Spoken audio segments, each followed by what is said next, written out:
Alright, I think this is going to be a good opportunity if the hard rain doesn't come through, to go through making fire by friction with the bamboo fire saw.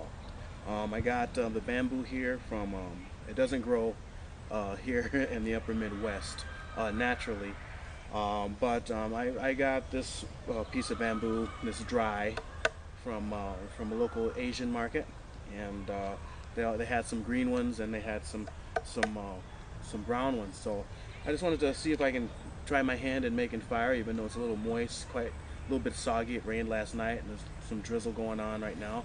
But you don't always want to try to make fire when it's perfectly dry or perfect conditions, because that's usually when you really don't need it.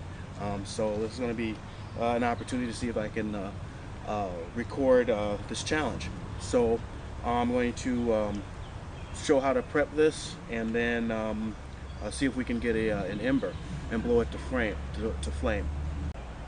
The primary thing with fire by friction, or really when you're setting any fire lay, is to make sure you have your fire lay set up, whether it's just going to be a TP fire, or whether it's going to be a log cabin fire, or a reverse log cabin, or a star fire, or whatever type of fire lay that you're choosing to make for whatever your reasons or purposes.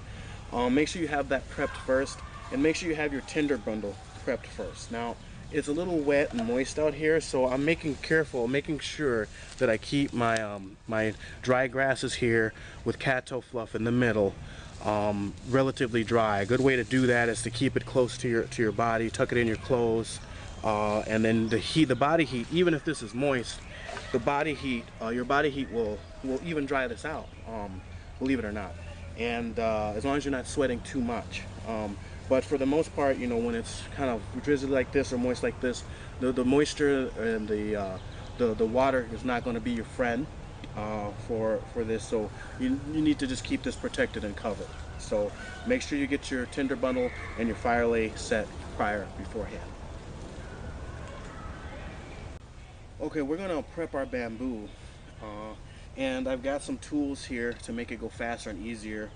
I've got a bolo or a machete. I've got my Bushman knife here, and as you can see, a hacksaw.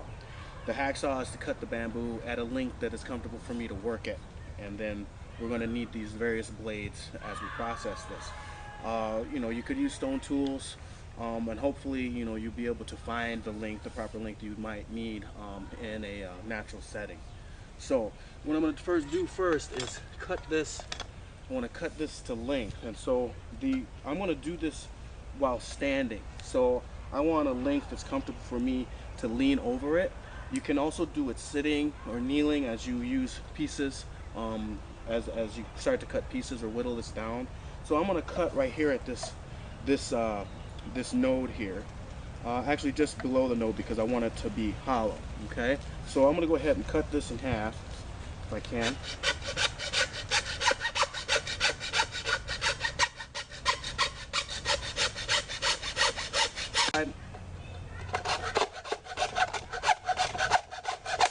There we go. Okay, so we're going to need both halves of this. All right, first this half here I'm going to cut in the middle, and I can use my big bolo here, machete, and what I'm going to do is it already has a natural split in it right there, so I'm going to take advantage of that split, and I would take another piece of wood as a mallet, but I might be able to just use my hand because this is pretty brittle. Watch your eyes, this will impale you. And good job. Go ahead, split it. Okay, and we've got our quarter piece or so, like so. And what I want to do also is I'm gonna save this piece and set it aside.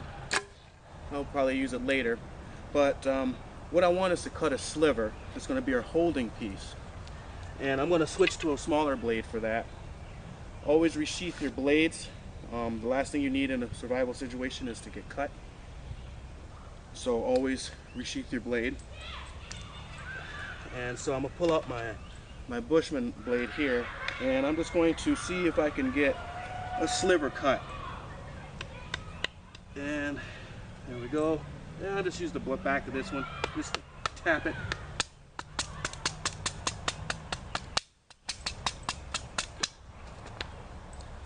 Just like so. So I'm going to cut that off. And so now we have two pieces, okay? This is going to be our handhold here, and this is going to be our holding piece, okay? Typically what is done, from my understanding, is one end is whittled to a sharp point.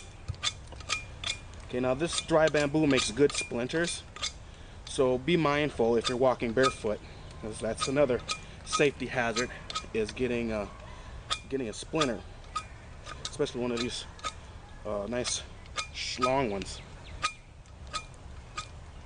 So I want to make one end sharp, just like so.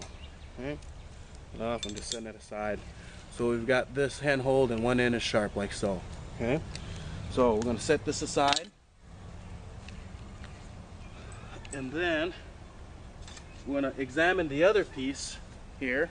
Now, one thing I want to be mindful of is kind of like, you know, for people that do a lot of firearms training, you know, trigger control. Moisture control is a big thing in primitive fire making, and so one end is going into this moist earth, and I'm going to always keep it that way. I don't want to get the two confused because it's going to confound my efforts. All right, so I'm going to go ahead and I want to split this as well. Again, I sheathed my other knife. I'm going to pull out my machete, and about halfway works. Okay. And then what I can do is, again, I'm going to take my other tool and just tap it lightly, the back side, so I don't ruin the blade.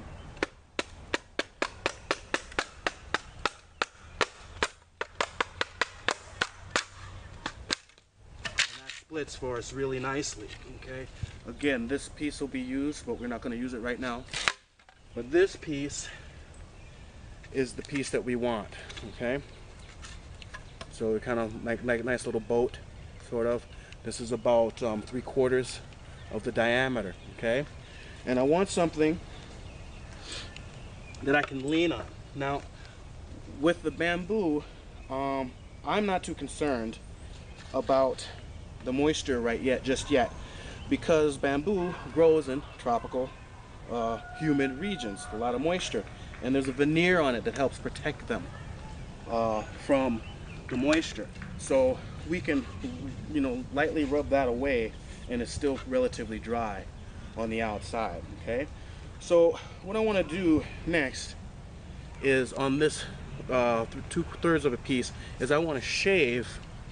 I want to make these edges about what do they say, butter knife sharp. Okay, so I'm going to take my knife and I'm just going to shave down so that they're butter knife sharp. Okay. So I'm going to take my other blade here, and I just want to shave it down.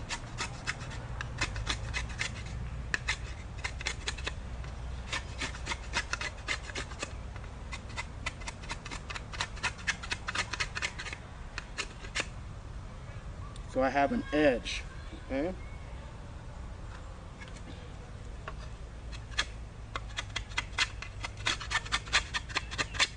Like so.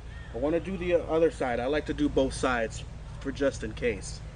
It's better to have two edges to work with than one. One is none, two is one, right? So I'm just going to save this down. Be careful not to cut myself.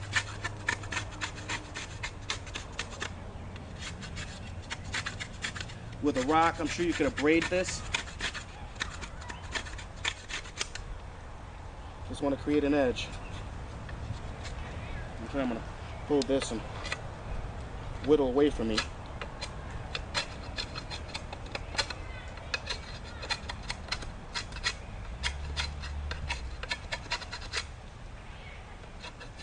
And actually, I'm going to switch to a smaller blade.